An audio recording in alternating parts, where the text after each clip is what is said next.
बिस्मिल्लाहिर्रहमानिर्रहीम अस्सलाम वालेकुम वरहमतुल्लाहि वबरकातुहू। उम्मीद करता हूँ बेटा आप लोग सब खैरियत से होंगे। अल्लाह ताला आप सबको अपने हिफ्ज़ व अमान में रखे, आमीन।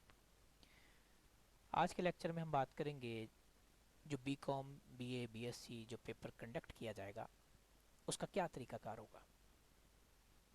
ठीक है, ऑनलाइन ये पेपर अब कंडक्ट किए जाएंगे। तो आप लोग पहले थ्योरी का पेपर लिखते थे, उसमें डिटेल्ड क्वेश्चन लिखा जाता था। अब आपको एमसीक्यू बेस्ड ये टेस्ट कंडक्ट करेंगे और उसके मुताबिक ही आपके जो रिज़ल्ट है वो बनेगा। अब स्टूडेंट्स को ये परेशानी हो रही है कि ये किस तरह से पेपर होगा, कैसे होगा, क्या चीज़ होती है। तो ये कोई इतनी मुश्किल चीज़ नहीं है, इसमें आपने घबराना नहीं है, परेशान नहीं होना, लेकिन अपने कॉन्सेप्ट क्लियर करने हैं और जो चीज़ें मैं आपको बता रहा हूँ उन चीज़ों को जहन में रखना है। इसी से मिलता जुलता आपका टेस्ट होगा। बाकी जब सैम्पल टेस्ट आएगा तो फिर हम उस वक्त इसको डिटेल से देखेंगे। यूनिवर्सिटी आपको बाकायदा एक सैम्पल टेस्ट पेपर भेजेगी, वो आपने फिर पर्टिकुलरली उसके मुताबिक फिर आप पैटर्न को जहन में रखिएगा। पहली बात ये, जब आपके सामने टेस्ट आएगा कोई ना कोई यूज़र नेम पासवर्ड आपको देंगे, लॉगिन नेम देंगे, उससे आप लॉगिन हो जाएंगे तो आपके पास आपके अकाउंट में सामने टेस्ट आएगा।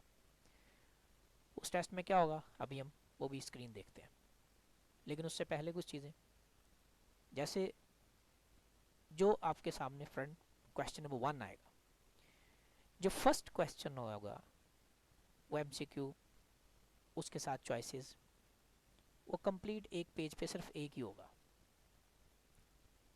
मैं दोबारा रिपीट कर रहा हूँ, स्क्रीन पे एक वक्त में सिर्फ एक एमसीक्यू और उसके आंसर्स दिए होंगे, उसकी चॉइसेस दी होंगी, उसमें से बेस्ट आंसर जो है वो आपने सेलेक्ट करना है, जो करेक्ट आंसर हो।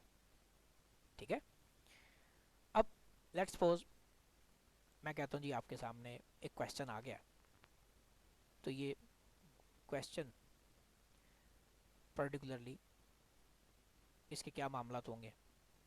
आपने लेट्स सपोज ये क्वेश्चन आया, आपने इसको पढ़ा, इसकी चॉइस को देखा क्या है, आपने उसको सेलेक्ट किया, या आप सोच रहे हैं, तो ये कितनी देर तक आपके सामने रहेगा।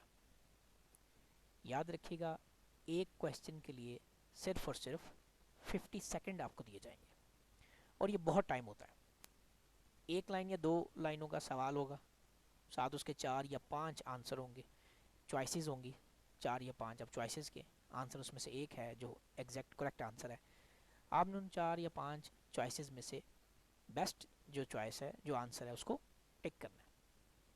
अगर आप नहीं करेंगे तो ऑटोमेटिकली 50 सेकंड के बाद वो नेक्स्ट क्वेश्चन पे शिफ्ट हो जाएगा, और जब वो नेक्स्ट क्वेश्चन पे शिफ्ट हो जाएगा, अगर आपने सेलेक्ट किया तब भी और अगर नहीं किया तब भी, 50 सेकंड के बाद नेक्स्ट क्वेश्चन सामने आ जाएगा। जब नेक्स्ट क्वेश्चन सामने आएगा तो फिर आप हरगिज़ भी प्रीवियस क्वेश्चन पे नहीं जा सकते, उसके आंसर्स को आप चेंज नहीं कर सकते।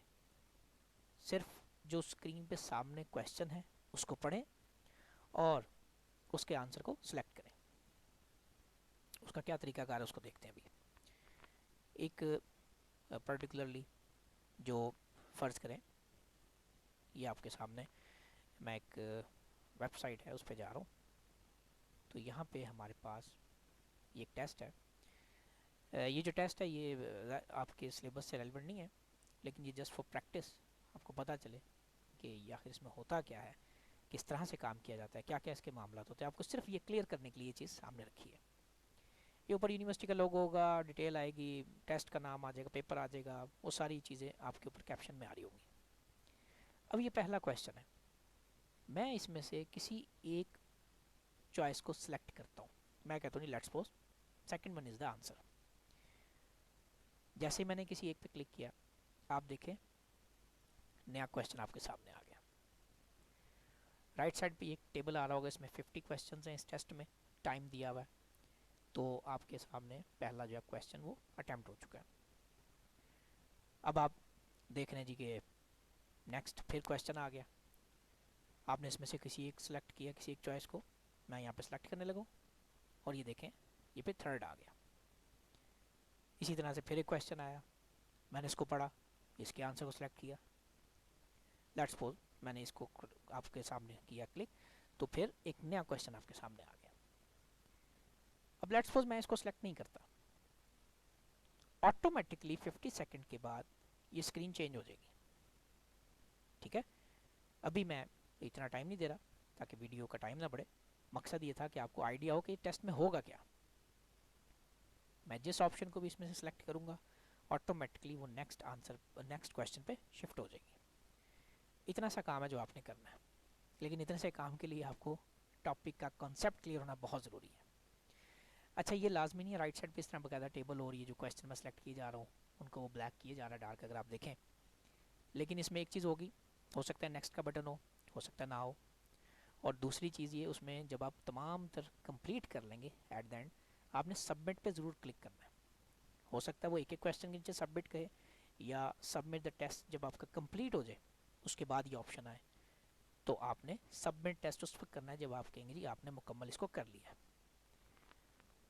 ठीक है, तो ये आपने सबमिट पे क्लिक किया तो वो ऑटोमेटिकली जो आपने क्वेश्चन सेलेक्ट किए उनके जो आंसर किए वो जाके पर्टिकुलरली यूनिवर्सिटी ने अपने पास आंसर्स को सेव कर लिया होगा। तो ये बेटा टेस्ट है सारा, जिस पे आपने प्रैक्टिस करनी है, काम करना है। लेकिन जो की पॉइंट आप पढ़ते क्लास में हमने डिस्कस किए, जैसे फ़र्ज़ करें जनरेशन वाला टॉपिक आपने तैयार किया, आपको पता होना चाहिए फोर्थ जनरेशन में कौन सी टेक्नोलॉजी यूज़ हुई, एग्जैक्टली माइक्रो प्रोसेसर। इसी तरह से फिफ्थ में artificial intelligence. First generation computer का नाम क्या है, यूनिवैक है, एडवैक है। इस तरह से ये जो चीज़ें हैं ये सारी की सारी क्वेश्चन में पूछी जाएंगी। वॉलेटाइल मेमोरी का पूछ लेता है, नीचे लिखी होगी रैम भी एक ऑप्शन होगी, आप उसको सिलेक्ट करें। ये टेस्ट मुश्किल नहीं होता अगर आपका कॉन्सेप्ट क्लियर है, लेकिन आपके पास चॉइस ख़त्म हो चुकी है, ए टू जेड सारा करना है।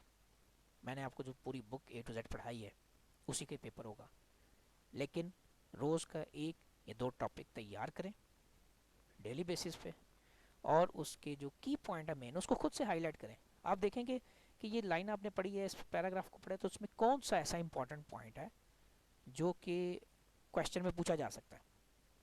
आप खुद से एमसीक्यू बनाने की उसमें कोशिश करें। ठीक है, दो तरह से टेक्निक होता है कि पूछा गया जैसे कि जी which one is an audio input. ठीक है, आपने ऑडियो इनपुट के लिए कौन सा डिवाइस यूज़ होता है पूछा, आपने माइक्रोफोन पे टिक कर दिया। ठीक है, अक्सर होता है वो ये पूछ लेता है जी कि लेट्स सपोज तीन ऑप्शन दी हुई हैं इनपुट डिवाइसेस की, एक माइक्रोफोन है, माउस है, कीबोर्ड है, और एक जो है वो लेट्स सपोज वो कोई आउटपुट डिवाइस को एक दे दिया जैसे कि स्पीकर।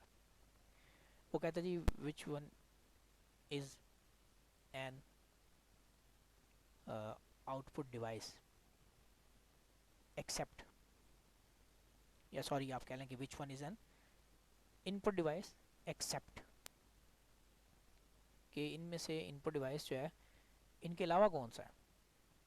तो आपके सामने तीन एमसीक्यूज में जो पहला ए बी सी जो फर्स्ट सेकंड थर्ड है ये आपके पास इनपुट डिवाइसेस हैं, तो इनके अलावा कौन सा है, डी ऑप्शन है।